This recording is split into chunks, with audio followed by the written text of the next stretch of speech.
இன்னைக்கு பஞ்சாப் வர்சஸ் எஸ்ஆர்ஹெச்சுங்க. இப்போ மேட்ச் வந்து இன்னைக்கு பஞ்சாப்ல நடக்குது. சண்டிகர்ல நடக்குது மேட்ச். இன்னி வரையும் நம்ம சேனலை சப்ஸ்கிரைப் பண்ணாதவங்க சப்ஸ்கிரைப் பண்ணிருங்க. கமெண்ட் பாக்ஸ்ல கமெண்ட் பண்ணுங்க. உங்களுக்கு ஃபேவரட் டீம் வந்து எதுவோ கமெண்ட் பண்ணுங்க. எந்த டீம் ஐபிஎல் கப் எடுக்கும்னு நினைக்கிறீங்களோ அந்த டீமுக்கு கமெண்ட் பண்ணுங்க. நம்ம சேனலை கண்டிப்பாக மறக்காமல் சப்ஸ்கிரைப் பண்ணிவிடுங்க. இந்த பஞ்சாப்க்கு வந்து ரொம்ப முக்கியமான மேட்ச்சு. பஞ்சாப் வந்து கடைசி மேட்ச் வந்து ஜெயிச்சிட்டாங்க குஜராத் ஜிடியை. 200 ரன்ஸ் அடிச்சிருந்தாங்க, அதை சேஸ் பண்ணிட்டாங்கங்க. பஞ்சாப் டீம் பொறுத்த வரையும் பேட்டிங் தான் கொஞ்சம் வீக்காக இருக்குது. பவுலிங் போட்டுருவாங்க நல்லா.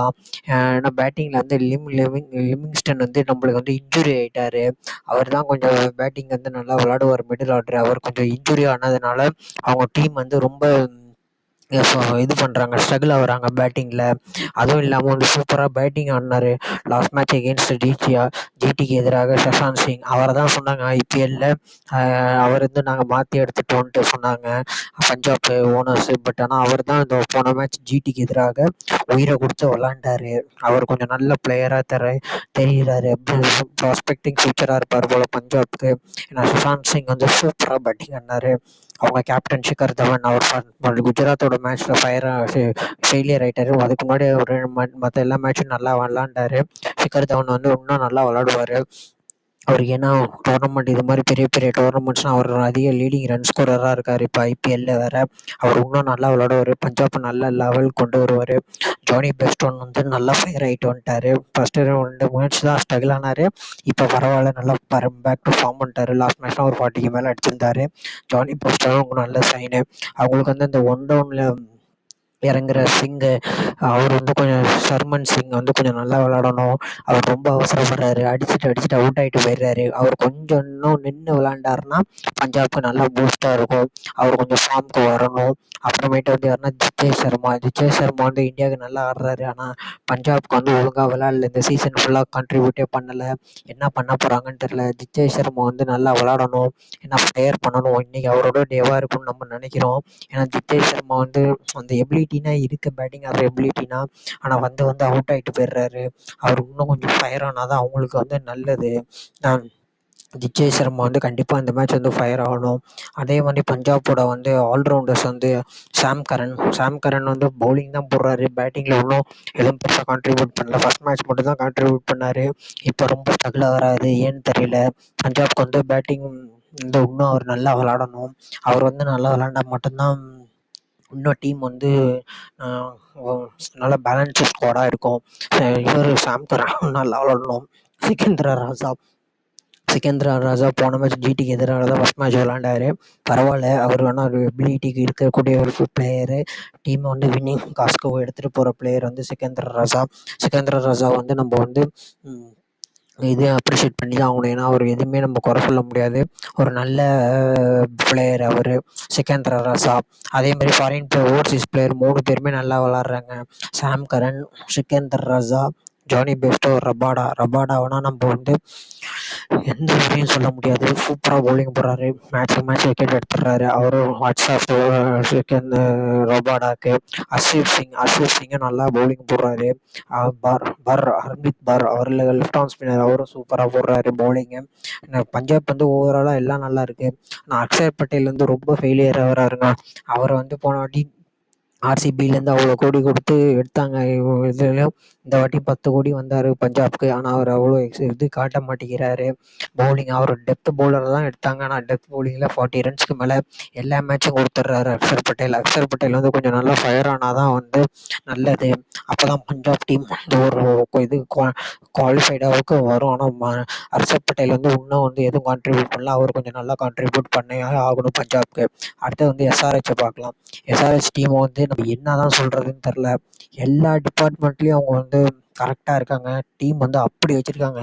ஏன்னா ஒரு குறையும் சொல்ல முடியாது. ஏன்னா ஓப்பனிங் வந்து டிராவல்ஸ் ஹெட்டும் அங்கே சர்மாவும் வந்துடுறாங்க. ஏன்னா பிரித்து மேய்ஞ்சிடுறாங்க. அபிஷேக் சர்மாவும் டிராவல்ஸ் ஹெட்டு ஃபெயிலியர் ஆனால் அபிஷேக் சர்மா அடிச்சிடுறாரு. அபிஷேக் சர்மா ஃபெயிலியர் ஆனால் டிராவல்ஸ் ஹெட் அடிச்சிடுறாரு. நல்ல ஓப்பனிங் காம்பினேஷன் அவங்களுக்கு. சூப்பராக பேட்டிங் ஆடுறாங்க 2 பேரும். இதே மாதிரி அவங்க பேட்டிங் ஆடினாங்கன்னா சூப்பராக இருக்கும் அபிஷேக் சர்மாவும் டிராவல்ஸ் ஹெட்டும். ஏன்னா இன்றைக்கி வந்து அங்கே பஞ்சாபில் நடக்குது மேட்ச் சண்டிகரில். 2 பேருமே ஃபயர் கூட எபிலிட்டி பிளேயர் தான். அடுத்து வந்து ஒன் வந்து அர்பின் மார்க்ரம் வராரு. மார்க்ரமும் நல்லா விளையாடக்கூடிய பிளேயரு. போன மேட்ச் கூட 50 அடித்தார். நல்ல பிளேயரு. சென்னைக்கு எதிராக அடிச்சிருந்தார், ஒரு 50 அடிச்சிருந்தார் லாஸ்ட் மேட்ச் எகெயின்ஸ்டா.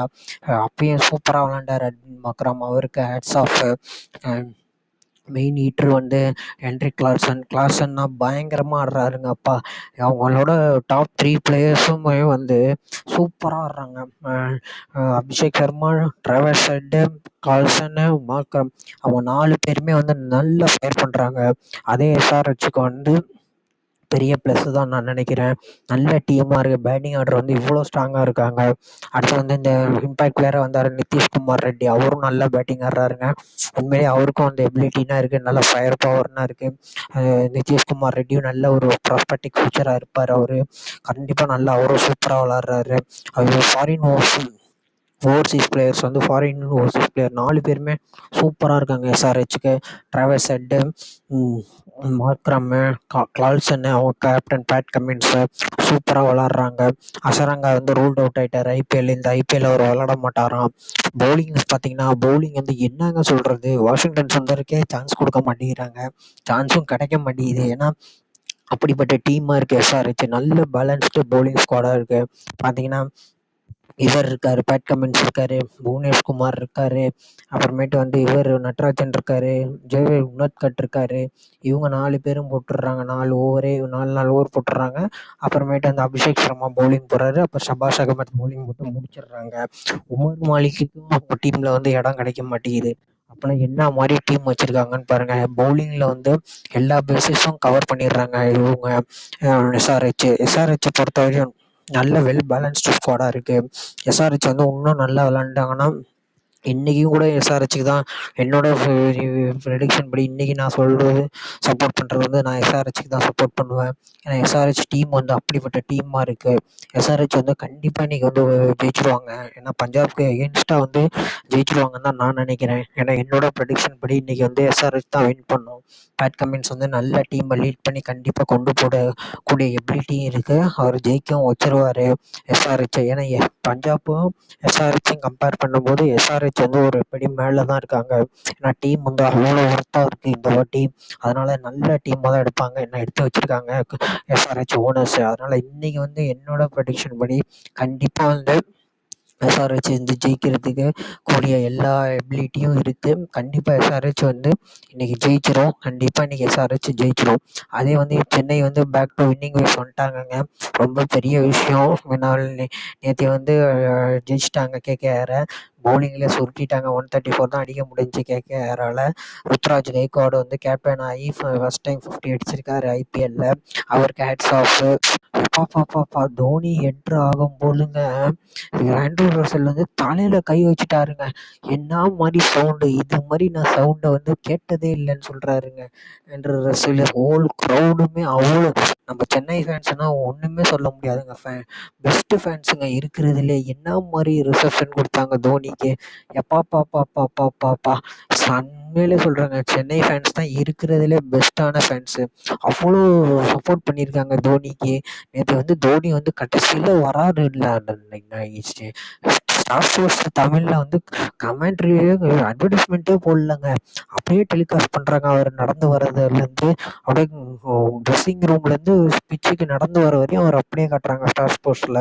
ரொம்ப பெரிய விஷயம். அவங்கள ஹேண்டில் கூட போடாமல் இப்படி காட்டுறாங்கன்னா அப்போ தோனியோட கிரேஸை பாருங்கள். நேற்று மட்டும் டிபி, அந்த க்ரௌடோட டிபி சவுண்ட் மட்டும் வந்து 123 இருந்துச்சு. அதையும் இன்னும் பிரேக் பண்ணிடுவார் தான் நினைக்கிறேன் தோனி. சென்னையில் மட்டும் இல்லை, அவர் எந்த ஐபிஎல்லில் போய் எந்த ஸ்டேடியத்தில் விளாண்டாலும் அவ்வளோ க்ரௌடு வர்றது, அவ்வளோ சப்போர்ட் வருது. இந்த கிரேஸ்னால் யாருக்குமே கிடைக்காதுங்க வேர்ல்டு கிரிக்கெட்டில். என்ன தோனி தான். அதாவது வேர்ல்டு கிரிக்கெட்லேயே பெரிய ஃபேன் பேஸ் வச்சுருக்க ஒரே ஆள் வந்து தோனி தான். இந்தியாவிலேயே ஃபேன் பேஸு சச்சின், விராட் அவங்களோட பெரிய ஃபேன் பேஸ் வச்சுருக்குது. 42 வயசில் இவ்வளோ பெரிய ஃபேன் பேஸ் வச்சுருக்காருன்னா பெரிய விஷயங்க தோனிக்கு. தோனினா தோனி தான். அது சிஎஸ்கேனா சிஎஸ்கேவோட செல்ல பிள்ளை ஆகிட்டார் தோனி. அவர் ஒரு கேட்ச் விட்டாலும் சரி எதுவும் சொல்ல மாட்டேங்கிறாங்க. வந்து நின்னா போதும் தலை எங்களுக்கு அப்படின்னு சொல்கிறாங்க. ஜடேஜா வந்து ஐபிஎல்லில் வந்து 100 கேட்ச் பிடிச்சி அவரும் ஒரு ஹிஸ்ட்ரி கிரியேட் பண்ணியிருக்காரு. ஜடேஜா வந்து ஃபீல் பண்ணுறாரு, தலைனா தோனி, சின்ன தலைனா வந்து ரெய்னான்ட்டு. எனக்கு இன்னும் அவங்க எதுவும் பேர் வைக்கலைன்னு சொல்லியிருக்காரு. கண்டிப்பாக அவருக்கு கண்டிப்பாக ஒரு நல்ல பேராக கொடுத்துருவாங்க சென்னை ஃபேன்ஸு. சென்னை ஃபேன்ஸும் ஜடேஜாவுக்கு நல்ல ஒரு பேர் கொடுத்து அவரையும் வந்து நல்ல ஒரு இதாக வைக்கணும். மற்றபடி சென்னை வந்து back to the winning waves. அடுத்த மேட்ச் வந்து சென்னை வந்து ரைவேலி ஆடுறாங்க யார் கூடனா மும்பையோட.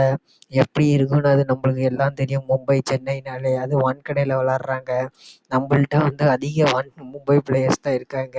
அதனால் இந்த மேட்ச் வந்து நல்லா ஃபன்னாக இருக்கும். பார்ப்போம் சென்னை வந்து அடுத்த மேட்ச் எப்படி மும்பையை பீட் பண்ணுறாங்களா இல்லையான்ட்டு. இன்றைக்கி ப்ரெடிக்ஷன் படி எஸ்ஆர்ஹெச் பஞ்சாப் மேட்ச்சில் வந்து நான் ப்ரெடிக்ட் பண்ணுற வரையும் கண்டிப்பாக சொல்கிறேன், அதிகபட்ச சான்ஸ் வந்து இவங்களுக்கு தான் இருக்குது.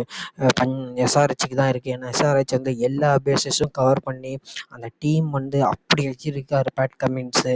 அவருக்கு பவுலிங்கே இருக்குது, பேட்டிங்கே இருக்குது. ஆனால் எஸ்ஆர்ஹெச் வந்து இன்றைக்கி வந்து அவங்கள வந்து ஜெயிக்கணும்னா நிறையா ஸ்ட்ராட்டஜி யூஸ் பண்ணி வந்திருப்பாங்க. பஞ்சாப் வந்து அவங்கள ஜெயிக்கணும்னா கொஞ்சம் கஷ்டம்தான் நான் நினைக்கிறேன். அவங்கள அவ்வளோ சீக்கிரத்துலலாம் அடிச்சிட முடியாது எஸ்ஆர்ஹெச்சை. பஞ்சாப் வந்து ஏதோ இன்றைக்கி அவங்க டேவாக இருந்தால் எஸ்ஆர்ஹெச்சை ஜெயிக்கலாம். இன்றைக்கி அவங்க டே இல்லைன்னா வந்து எஸ்ஆர்ஹெச்சை ஜெயிக்க முடியாது. ஏன்னா எஸ்ஆர்ஹெச் வந்து ஃபுல் பேலன்ஸ்டு ஸ்குவாடாக இருக்குது. அதனால் இன்றைக்கி பஞ்சாப் வந்து கொஞ்சம் டவுட்டு தான். கொஞ்சம் டவுட் இல்லை, ரொம்ப டவுட்டு தான். 70-30 தான். நான் வந்து ப்ரெடிக்ட் பண்ணுற மாதிரி எஸ்ஆர்ஹெச் வந்து 70% வின் பர்சன்டேஜ் வந்துருவாங்க. இவங்க வந்து 30% வந்துருவாங்கங்க.